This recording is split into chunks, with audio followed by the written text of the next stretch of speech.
Hey guys, what's up? This is Mel, and I am back to talk about the 100, episode 501, titled Eden, which premiered Tuesday, April 24th, 2018 on the CW. It's finally back. So excited. I'm recording 16 minutes after the episode is aired. So, huge spoiler alert. If you haven't seen the season premiere, please go do so first. Then come back and see what they say about the episode. Otherwise, my other video reminders are up on screen. Take a moment to remind yourselves of those. Main thing though, this is mainly for fun, to share my thoughts about the episode. No profit or anything like that. But I want to talk to you guys about it. So I'm going to try to do this in 10 minutes. I'll try to recap as little as possible because I'm assuming you're going to see the episode, and then I'm going to fill in what I thought about it. So 10-minute clock has started. Let's begin with what happened in this episode. So timeline-wise, as we know, in the season finale, we got the huge flash forward of it being 6 years and 7 days since the events of 413, which is the death wave, which is Prime Fire. But we actually get 3 different time points in this episode. We get the 42 days after Prime Fire, and that's when Clarke is actually topside. We get a few, I think like 52 to 58 days after Prime Fire, so like maybe a week or two after the first time, and then it jumps straight into the 6 years, 7 days, where we left Clarke in the season finale. So huge episode reminder is the fact that a majority of this episode does deal with the direct aftermath of the death wave of Prime Fire, with the focus of how Clarke is dealing with it. So there's that huge episode objective, though, for her being that she's trying to find survivable land. She's trying to find Eden. We do find out in the episode that Clarke, or the radiation level is down. Like, she could, well, after 6 years and everything, the radiation is good, and she can live anywhere. But as Clarke is trying to find in this episode, she can't just live anywhere. She needs a place that is able to grow its own food, have live animals and stuff, like actually be survivable. So that's what she's searching for. So huge episode breakdown for the storyline. I think for a while it's going to be based off of the section. So 1 being the ground, 2 being the arc, and 3 being the bunker, which is what we get in this sense. A majority of it, though, is on the ground, which with Clarke. So we got 42 days, like I said, after Prime Fire, where Clarke is alone. We see her going to Polis, then go to Arcadia before she eventually gets to Eden. Eden is actually where the Grounder clan, Shallow Valley, was first established there. Eden looked like the death wave never hit them. Of course, the radiation still seeped through it, and everyone who lived there died, but nothing else seemed untouched. So there's that. And then you jump forward 6 years, 7 days later, we see the Elegius or Gregarian or whatever it's called. It's on the screen. The transport landing after staying in Earth's orbit until they found Eden, and then they transcended. We found out it's a whole bunch of criminals, just from one comment of them saying, "You're my favorite mass murderer." It's like, who makes a comment like that, first off? So we see Clarke not only witnessing their descent, but we also see her witnessing these prisoners coming out of the ship and taking recon about what they have weapon-wise, which is very intensive weaponry, how many people they come out of. The main people we see, I had to look up their names, though, but it is Charmaine Deoze. She's the lady in charge, if you want a face for it. We have Zeke Shaw. He's the one that made the comment about mocking the fact that how the meek inherit the earth when there's no one there on Earth. So there's that. Also, there was Paxton McCreary, aka Graveyard, and he was the mass murderer that Charmaine was talking to, and he ended up being killed by Clarke when she went to save Maddie from him.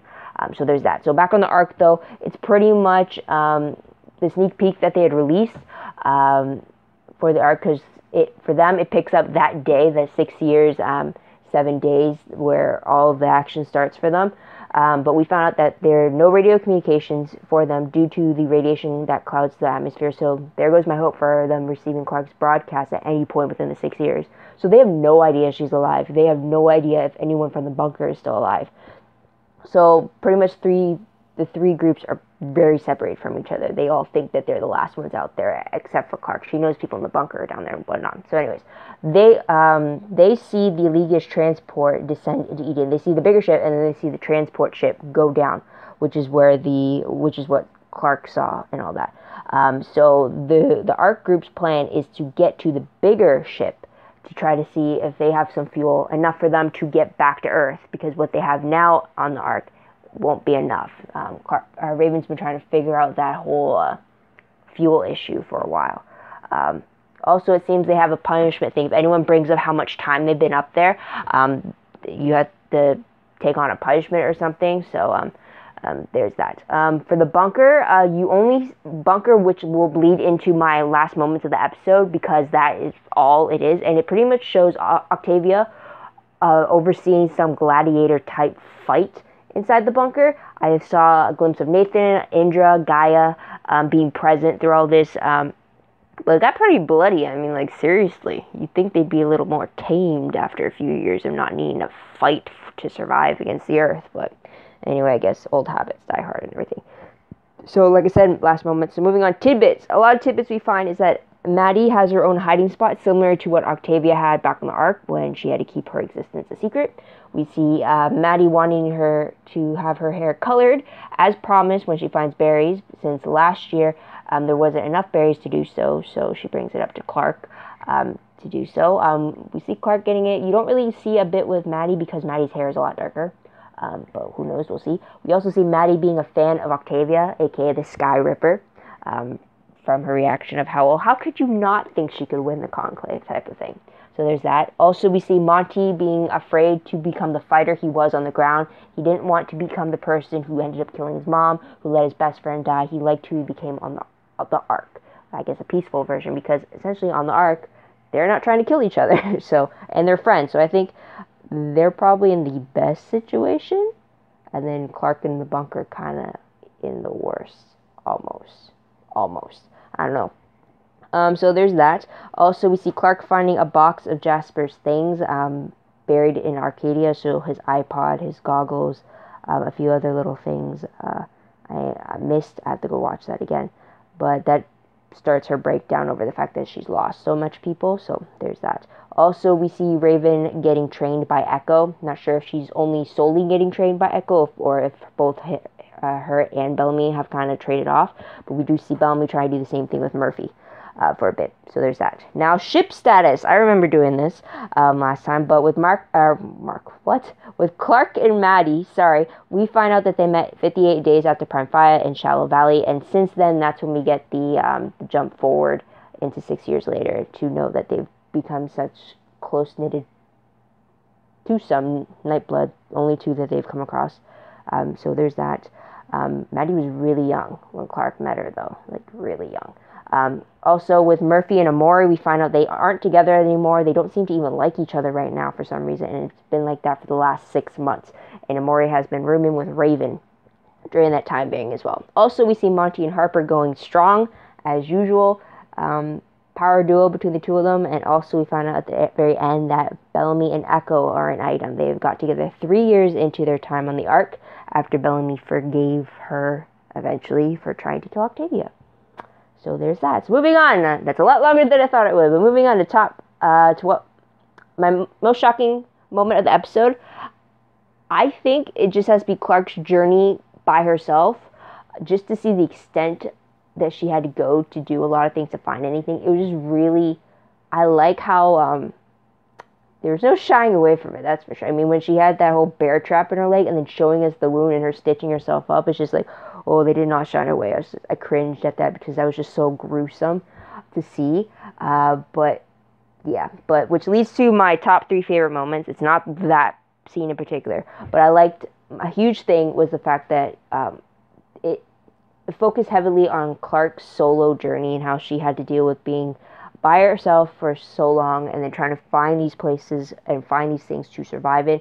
Just seeing that journey, seeing her fight through all of it, it truly showed to what extent of a survivor she is. She's willing to do everything and anything to keep going. We even saw her break down a few times. I mean, just to see what she has to go through and see what it would need to hit her limit. It was a really fantastic time to really showcase Clarke and what she's capable of. I mean, she kind of did something similar when she left Camp Jaha after the events of Mount Weather and stayed on her own in the woods for the 3 months between season 2 and season 3. But that's a lot different. She still had people around her. She still had a good space of survivable area. Here, she has to start completely from scratch and by herself. So just, I really loved how much of a survivor we got to see Clarke being. So that was a huge favorite of mine in this episode.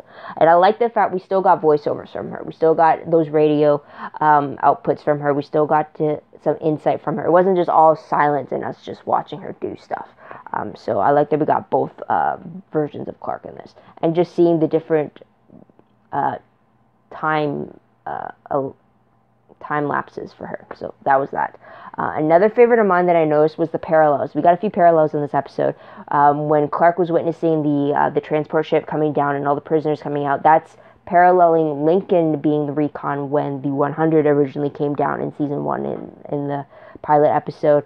The kids were the kids were technically criminals and everything when they came down with 100. There's the timer. They went exploring. They didn't have any weapons. They're a little more innocent as opposed to these Elysius transporters who were all criminals, mass murderers, who were asleep for the last how many so years, only to wake up to find that their planet is destroyed. Another question, why did they wake up? So there's that. But it was interesting to see that parallel, the parallel between Maddie and Octavia with the whole needing to hide type of thing. Interesting is the fact that now Clarke is the grounder and these new criminals are, well, the new the sky people, I guess you could say. So it's a huge role flip when we're following Clarke. So it was great to see those types of parallels as well. So there's that, and I'm guessing the people in the bunker are going to be like the new grounders or something. So there's that. And another favorite of mine, I didn't expect it, but I thought it was pretty cool. And it was a scene between Bellamy and Murphy when they were doing their training for a moment before they found out about the ship and everything. Bellamy tells Murphy that he isn't worthless, that he still has worth, he can still do something, and even though they're up on the Ark where there are no good guys, I mean, they're all here trying to help each other out, in a sense that Murphy felt useless because he got used to being the hero on the ground, essentially. So when that kind of role went away, it's like, well, what do I do now type of thing. But I really like that Bellamy flat out said that, Murphy, you're not worthless, and he tried to get it into his head that you do have worth, and like you do mean something type of thing. So anyways, moving on to top 3 peeve moments, I would have been absolutely okay with this episode if they did not include the Bellamy Echo scene at the end. I really did not need to see it. I mean, sure, at least it took 3 years before he forgave the woman who tried to kill his sister, his only family. I mean, at least it took him years and not months. I mean, I'll give you that. When the finale came out and you know that it's only going to be the 7 of them up on the Ark, I mean, I kind of knew Bellamy was either going to get with Raven or he's going to get with Echo. I already knew that, and then chances are it wasn't going to be Raven because he already did that with Raven and it didn't go anywhere.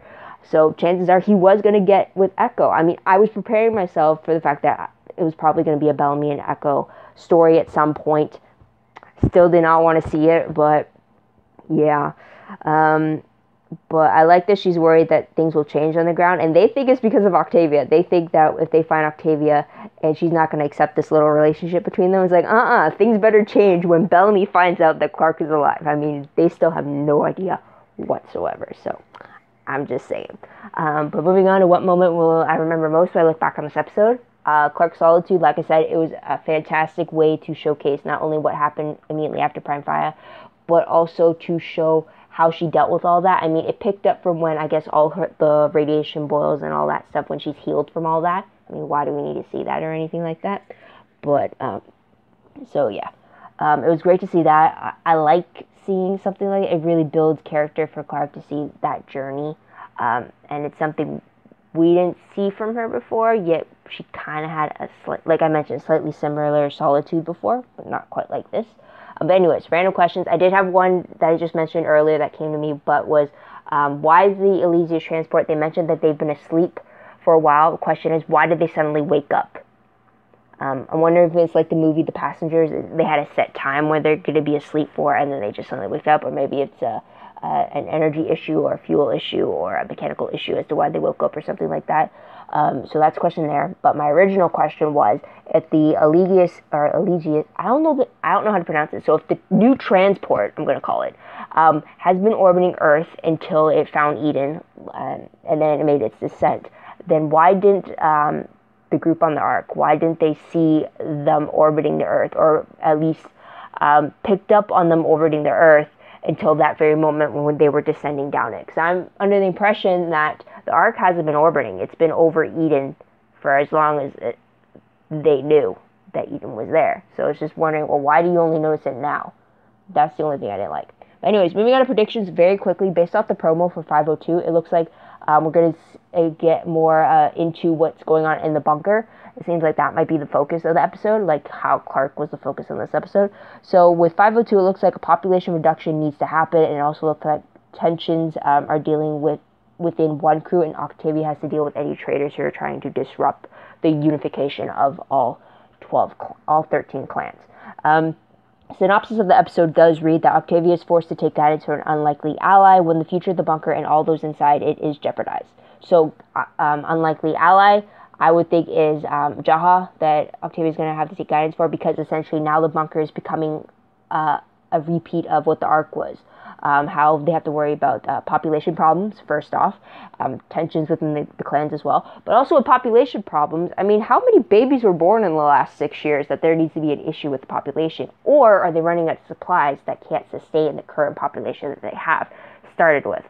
So that's the thing as well. Plus also, it'd be interesting to see what kind of system Octavia has going on. Like, what does she delegate to the certain clans? How do they coexist with each other when a lot of them were button heads with each other and such? So it'll be interesting to see how the inside the bunker works. I'm also interested to see just the setup itself inside the bunker. I mean, we didn't get like a tour or anything, but it was always interesting when we met Mount Weather for the first time and seeing what they had inside and what was capable, or what they had had available to them down there. I want to see that type of a tour for the second Dawn bunker. I'm waiting for that. I want to see how they've changed it to accommodate the 13 clans, how they've utilized it to the best of their abilities. So I definitely want to see that. I'm so excited to see what this season has in store. It's definitely been a long wait. I mean, it's been a year since season 4 premiered. So that is it, guys. What did you guys think of the premiere episode? What did you guys like about it? What do you think is going to happen next in the next episode, as well as in the season itself? Please let me know in the comments down below. Love to hear your thoughts, theories, and opinions about all of that. You guys know how I love the 100. Can't wait to talk about it. Sorry. Also, don't forget to like this video, subscribe to my channel, and check out my other videos if you haven't done so already. If you want, check out my Tumblr page. The link for that is down below. I read blog promos, web clips, quotes, gifs, synopses, news, all found in one place. So go check that out. I am behind. Just keep in mind. I set it up, though, that you can still check it out, but I'm still behind. So I'm hoping now, with all the other shows kind of coming into their finales and stuff, I can get right back into the regular updating, as well as catching up on all the stuff that I missed. So keep that in mind. Same thing goes with WordPress. Link for that is down below. Everything I post online would be connected to WordPress, but again, I've been behind. Real life has gotten a little crazy. I'm lucky to get these videos out. So keep that in mind as well. Otherwise, guys, that's about it. Thank you so much for tuning in. Thank you so much for your patience. I hope you come back next week to see what I have to say about 502. But until then, this is Mel. Wish you all a great day, great week, everyone. Bye for now.